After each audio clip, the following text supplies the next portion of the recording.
Welcome to a Milk Market Tidbit for the December federal milk marketing data that the USDA released here in the last few days.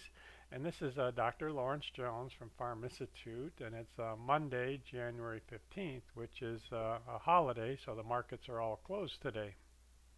Let's start with the statistical uniform prices, and just to highlight overall, they're down about $1 from last month. We'll look at that a little bit closer here in a second. But again, we've got 23s, 20s down here in the southeast. We've got very low numbers up here in Minnesota, Wisconsin, and kind of an average would be 18 and change here in the midsection. Order 33 northeast at 1971.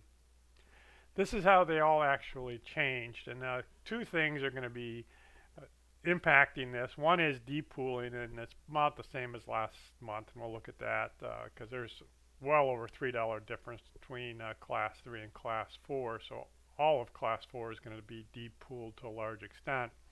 And then it's also how the individual classes changed.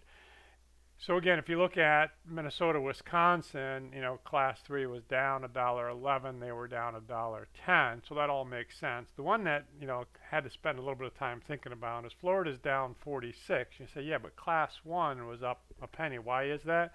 Well, that's because these guys are 12% Class 2, and Class 2 actually came down $1.33.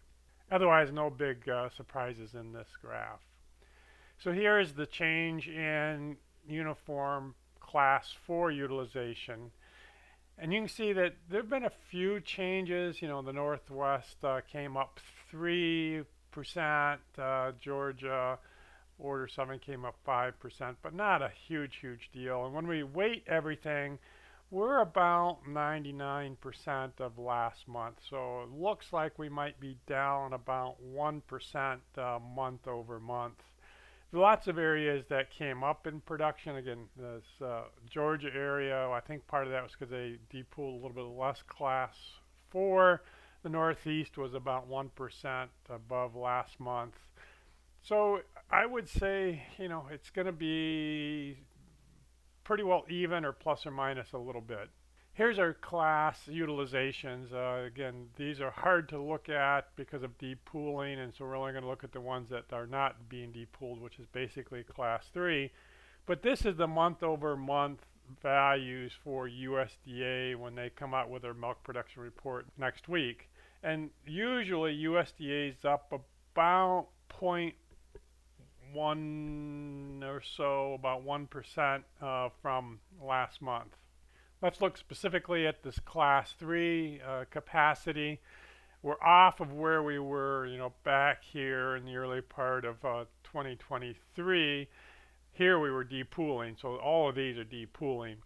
But right now we're about 92% of capacity, which looks like we could handle about another 19 million pounds a day of Class 3 milk. Even though it doesn't really mean a whole lot, we'll look at the class utilizations, and this is important only from the perspective of driving milk prices. So again, in the southeast, we're very high. The northeast, about 30%. Order 33, about 40%. Minnesota, Wisconsin, only 6% Class 1. And this came down about 1% from last month. Class 3, 50% in Order 33, 92% in Minnesota, Wisconsin, and a lot of these areas only 2%. But Class 4 is the one that's being depooled, and it's only 8% overall. So again, these numbers are a result of depooling. Now what's interesting is the Northwest and Northeast both have high percentages, and then part of that is the Northeast can only depool a certain periods of times, and there are a lot of restrictions to keep from depooling. But everybody else has pretty well gone to close to zero. Fat percentages were up again this month. We're 4.31. Last month we were like 4.2 and change. It's the typical story with the Northwest at very high at almost 4.6. The southeast, under 4, 394. Protein is also fairly strong. This kind of the same sort of story, except we don't get protein for all the federal orders, 354 in the northwest. And the northeast is the lowest at 326. And sometime I'm going to have to figure out why the northeast is so much lower in protein than the rest of the country. Today's a holiday. I say the markets are closed except for the energies are trading. Global dairy trade tomorrow, and then we're going to have the National Dairy Sales Report and advance prices a day late due to the holiday. Now next week you're going to want to put your seatbelt on because we're going to have a lot of stuff on the 24th, milk production report, the cold storage report, national dairies report, and then the following week we're going to have class components, egg prices, and the cattle inventory. Okay, that's it for me.